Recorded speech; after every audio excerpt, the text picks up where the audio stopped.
Hola, seguramente habréis visto en medios de comunicación estos días noticias que decían que una nueva medida experimental en física de muones está en desacuerdo con las predicciones del modelo estándar de la física de partículas. Y se habla de haber descubierto una nueva fuerza fundamental o de que puedan existir nuevas partículas elementales. Bueno, es un tema un poco complicado, pero desde el IFT hemos pensado que seguramente habrá muchas personas que quieran saber algo más sobre ello.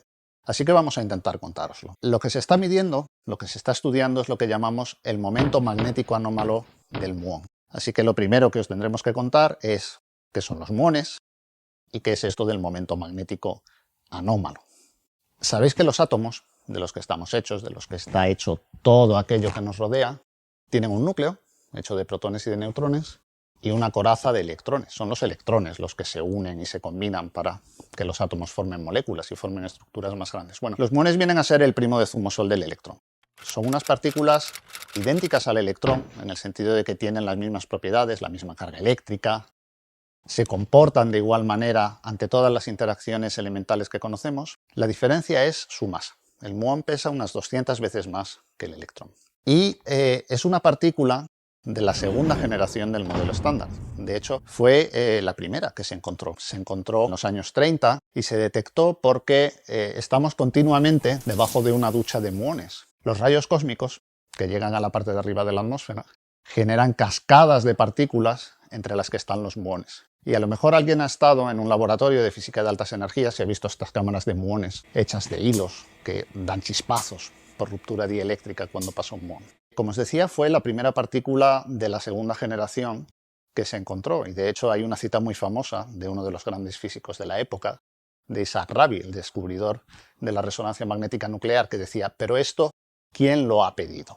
Una de las propiedades que tienen tanto el electrón como el muón es lo que llamamos spin. El spin es una propiedad para la que es difícil hacer una analogía que nos resulte intuitiva. Es una propiedad muy intrínsecamente cuántica, relacionada con la estructura del espacio-tiempo. Muchas veces se dice esto de que el electrón o el muón se comportan como si fueran una esfera de carga eléctrica que está rotando, y eso se usa como una analogía para el spin. El problema es que ni son una esfera, porque por todo lo que vemos son puntiformes, ni rotan. Es una propiedad intrínseca de la partícula. Pero es verdad, por eso se usa la analogía, que el spin hace que estas partículas se comporten como un dipolito magnético. Eso quiere decir que si las ponéis en un campo magnético van a dar vueltas y el spin va a alinearse de manera relacionada con la dirección del campo magnético. Esta es una propiedad muy fundamental, como os decía, y de hecho en 1928 uno de los grandes triunfos de la revolución cuántica fue que Paul Dirac predijo, gracias a su ecuación, la ecuación de Dirac, la existencia de la antimateria, predijo la existencia del positrón, la antipartícula del electrón, y también predijo cuál es el valor del spin del electrón. Y eso a su vez predice cómo se comporta el electrón, y también el muón, que es su pariente pesado, en un campo magnético. Y hay un número en unas unidades que son convenientes para medir esto, lo que se llama el magnetón de Bohr, que nos dice cómo de intensamente se acopla el electrón o el muón a un campo magnético. Esa cantidad se llama G, es el momento giromagnético del electrón o del muón, y lo que predecía la ecuación de Dirac es que ese momento giromagnético es exactamente 2. Podemos imaginar este acoplamiento del muón a un campo magnético. La manera en que lo solemos dibujar los físicos teóricos con estos diagramas de Feynman es esta. Imaginad que esta línea es la trayectoria de un muón que se está moviendo hacia allá, por ejemplo, y está en un campo magnético. Ese campo magnético, como todos los campos electromagnéticos, está hecho de fotones, las partículas que constituyen la luz. Y a nivel fundamental, a nivel microscópico, la interacción entre el muón y el campo magnético se podría visualizar así. Esta línea es un fotón del campo magnético que interactúa con el muón en un punto del espacio-tiempo. Esta interacción es la que aparece en la ecuación de Dirac, es la que había predicho Dirac. Pero no describe completamente cómo interactúan el muón y los fotones del campo magnético, porque todo esto sucede en el vacío. Y como os hemos contado en otros vídeos del IFT, el vacío cuántico es algo muy complicado, que bulle de vida y que participa en la física de esta interacción. Y de hecho, unos 20 años después de la formulación de la ecuación de Dirac, Julian Schwinger se dio cuenta de que esa influencia del vacío cuántico en la interacción se podía calcular. Por ejemplo, él consiguió calcular qué ocurría si este muón, que estaba viajando por el mundo, emitía un fotón, porque al ser una partícula con carga eléctrica puede generar campos electromagnéticos, y lo reabsorbía más adelante. Esto es un ejemplo de la dinámica del vacío cuántico, que afecta a este tipo de interacciones. Y Schwinger consiguió calcular cuánto cambiaba ese valor de G debido a este tipo de interacción. G-2 sería 0, eso es lo que nos dice la ecuación de Dirac, pero el vacío cuántico lo mueve un poquito de ese valor. Lo que calculó Schwinger es que esa desviación valía algo que tenía que ver con la carga eléctrica del muón. Alfa es la constante de estructura fina, vale más o menos 1 partido por 137, y esto es un número muy pequeñito, es una corrección del orden del por mil, pero es lo suficientemente grande como para poderlo medir. Y se midió más o menos a la vez que se hizo la predicción teórica. Fue un resultado tan importante que a Schwinger le valió el premio Nobel y acabó llevándoselo a la tumba. Pero esta era solo la primera corrección a este valor que viene de la dinámica del vacío cuántico. Durante décadas, los físicos teóricos hemos seguido calculando más y más correcciones, aumentando la precisión de lo que predice para esta cantidad el modelo estándar de la física de partículas. Y los físicos experimentales han ido mejorando la medida cada vez más. De hecho, la desviación de 2, lo que llamamos el G-2, tanto del electrón como del muón, son las cantidades que conocemos con más precisión de entre todas las constantes posibles de la naturaleza. Son las cantidades más precisas que nunca haya conocido la ciencia hasta ahora. Para que os hagáis una idea, en el caso del muón que nos ocupa, la predicción de la teoría, de la que vamos a hablar dentro de un momentito, nos dice que esta desviación tiene este valor. Fijaos que la corrección es del orden del por mil. Empieza en la tercera cifra decimal y sigue teniendo cifras hasta aquí. Fijaos con cuántas cifras significativas se puede predecir esta cantidad. Esto tiene una incertidumbre. La incertidumbre, que la solemos escribir así, es que estas dos cifras últimas pueden ir 86 unidades para arriba o para abajo. Pero es una precisión gigantesca, una precisión de partes en miles de millones. Y la medida experimental tiene una precisión muy parecida. Y si empezáis a poner números, veis que van coincidiendo. Pero los últimos son un poquito diferentes. Y el error, como os decía, es muy similar. Ahora es impresionante que se pueda hacer una medida o que se pueda hacer una predicción con esta precisión. Es algo que nunca había sucedido en la historia de la ciencia, pero ni remotamente. Y como hay esta precisión tan grande, si os fijáis en las últimas cifras, veis que los dos números no coinciden realmente muy bien. La diferencia, si hacéis la resta, tiene un montón de ceros. Y aquí hay un error que es unas 4 veces más pequeño que la diferencia. Esto es lo que llamamos una diferencia de 4,2 desviaciones significativas o desviaciones estándar, 4,2 sigmas. Y esta diferencia es lo suficientemente grande como para que todos y todas estemos realmente excitadas ante la posibilidad de que lo que hay aquí debajo pueda ser nueva física elemental. De hecho, este tipo de experimento o este tipo de lógica es una de las maneras en las que testeamos la frontera de la física de partículas. Nos gusta hablar de la frontera de energías, construir un acelerador gigantesco como el LHC, aumentar la energía de las colisiones y descubrir el bosón de Higgs, por ejemplo, o lo que llamamos la frontera de la intensidad, hacer experimentos muy precisos, muy exquisitamente detallados, y tratar de escudriñar la presencia de posible nueva física en este tipo de diferencias diminutas. Y eso es precisamente lo que estamos tratando de hacer. Os podréis preguntar si tenemos que echar las campanas al vuelo y empezar a pensar que realmente hay nueva física, o tenemos que entender mejor esto y escudriñar un poco el resultado. Y vamos a dedicar la última parte de este vídeo a tratar de hacer eso, a entender hasta qué punto nos tenemos ya que declarar vencedores. ¿Cómo se mide esto?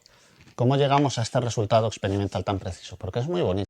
Tiene además una historia interesante. Lo que se hace es lo siguiente. Se consigue un chorro de muones. Esto se puede hacer haciendo chocar protones contra un objeto sólido y generando piones que se desintegran en muones, de hecho en antimuones en este caso. Y ese chorro de antimuones lo ponemos a circular en un campo magnético. Como estas partículas Son partículas cargadas, en un campo magnético se ponen a dar vueltas. Imaginaos que yo soy un muón y he colocado el spin del muón en la misma dirección en la que me estoy moviendo. Cuando empiezo a dar una vuelta,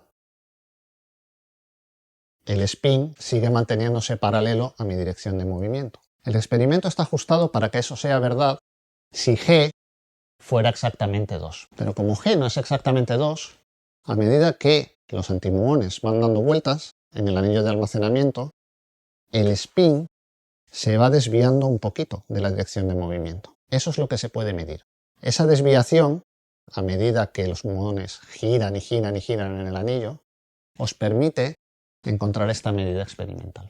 Para esto se construyó un anillo de almacenamiento no tan grande como LHC, pero sigue siendo algo de un cierto tamaño, que estuvo funcionando en Brookhaven, en Long Island, cerca de Nueva York, durante unos 10 años, y este experimento, que se paró en 2006, produjo una medida muy parecida a esta.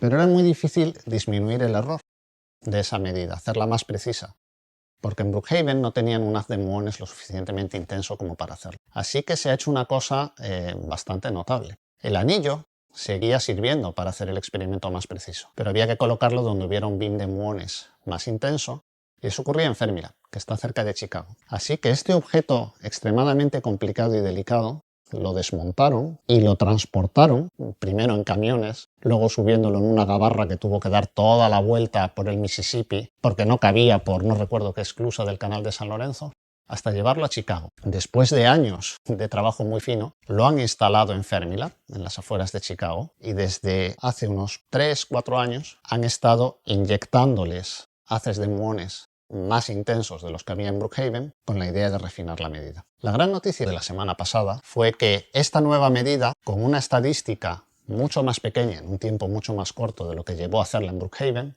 ya ha dado el mismo resultado que se tenía, con una diferencia casi inapreciable. De manera que el experimento está funcionando y ha corroborado la medida que ya teníamos. Pero gracias a este haz de muones mucho más intenso, esta incertidumbre en el número experimental va a disminuir un factor de alrededor de 4 en los próximos años. Y si esa incertidumbre disminuye un factor 4, esta diferencia, que podría estar señalándonos la presencia de nueva física, se va a hacer realmente significativa y probablemente no la tengamos que creer. ¿Qué ocurre? Para creérnosla, tenemos que estar también seguros de nuestra predicción teórica. Y esa predicción teórica no es nada fácil de conseguir. Hay una parte, que es la que empieza con este cálculo, que creemos que controlamos bastante bien. Esas son las contribuciones a estas interacciones que vienen de la interacción electromagnética y de la interacción débil, y de cómo alteran el vacío cuántico. Hay que calcular montones de diagramas mucho más complicados que estos, es un esfuerzo heroico, pero nos sorprendería mucho que esa parte del cálculo tuviera algún problema. Pero hay otra mucho más sutil. Hay una parte del cálculo en la que este fotón que aparece aquí puede interactuar con el vacío de la interacción fuerte. Durante una cantidad infinitesimal de segundo podría convertirse en un par quark-antiquark. Ese par quark-antiquark inmediatamente se volverá a destruir y se volverá a convertir en un fotón. Pero durante esa fracción de segundo, el quark y el antiquark habrán interactuado entre sí. Y eso lo hacen de una manera muy complicada. Tenemos vídeos en el canal que os explican eso. Y lo que ocurre aquí es interacción fuerte en toda su gloria, en lo que llamamos el régimen de bajas energías, el régimen no perturbativo, un régimen en el que es muy difícil hacer cálculos. Y resulta que esta contribución es mucho más grande que esta diferencia.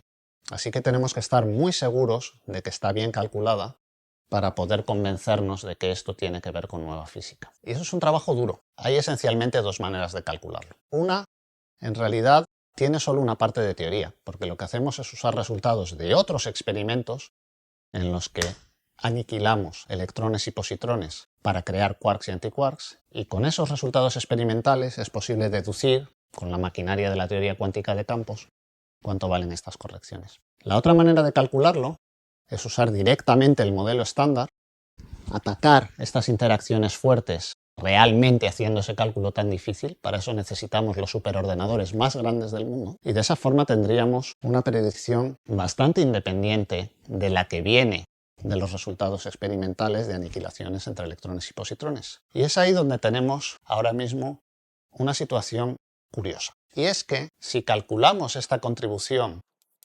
de una de las maneras, usando las aniquilaciones entre electrones y positrones, nos queda un número que, si lo comparamos con estos de aquí, es muy pequeño, pero estas son las 5 últimas cifras que tendría este número. Veis que es una contribución muchísimo más grande que el error y que la diferencia. Pero si lo calculamos usando solo el modelo estándar, el cálculo más preciso que tenemos ahora mismo nos dice que ese número es un poco diferente. Esta diferencia en lo que llamamos las dos predicciones teóricas es del mismo orden, más o menos, que la diferencia de la que podríamos tratar de extraer nueva física. Y aquí hubo un elemento de drama, porque este cálculo, el más preciso que tenemos hasta ahora, empezando con el modelo estándar, se publicó el mismo día en que se anunció el resultado experimental, así que tuvimos toda una tragedia griega en ese día y los siguientes. Y esto nos ha puesto en una situación muy interesante, porque ahora mismo, fijaos, tenemos un número experimental, 2 números teóricos, ninguno de los 3 coincide muy bien con los otros, y tenemos lo que realmente nos gusta a los físicos teóricos, que es un rompecabezas fascinante, en el que tenemos que tratar de entender estos cálculos tan complicados y convencernos que lo que pueda haber aquí es nueva física, y no algo más aburrido. Pero como nos gusta mantener la esperanza, manteneos en onda, y en los próximos años os contaremos qué ocurre con los muones.